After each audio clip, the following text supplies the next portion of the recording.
calling it a genocide for a long time now, and the competition this year was in May, so is it linked to the party only putting out next year's competition?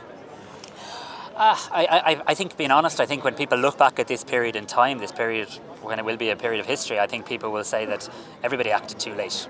And that's not a criticism of RTE, by the way, but I just think in general, the loss of human life, the slaughtering of children, the famine-like conditions, man-made famine-like conditions.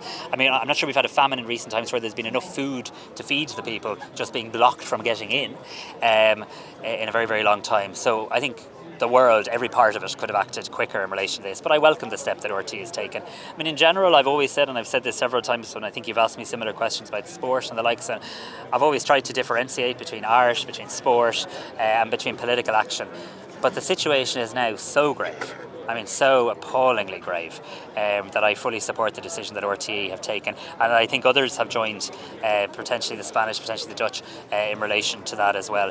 But it's a long time till the next Eurovision Song Contest, and the priority for the world has to be to end the genocide in the here and now, and that's why we need to take economic actions, economic sanctions at a European level, European-wide, that will have a real impact. Netanyahu might only listen to the US administration politically, but economically he'll have to listen to the European Union if we can find the political courage to act in unison and take some practical sanctions in the coming days. Does this mean the Occupied Territories Bill is taking a sidestep until European action is taken? No, and I met Frances Black.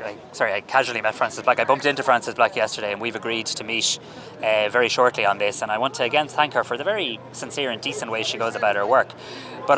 I'm committed to passing the Occupied Territories Bill, but I'm more committed to impact. And I mean, it's my preference that we ban trade at a European level. That would be much more impactful. Of course, if that happens, and there's no evidence as a majority for that yet, if that happens, then there's a legitimate question. There isn't a need for national action. But we're not at that point.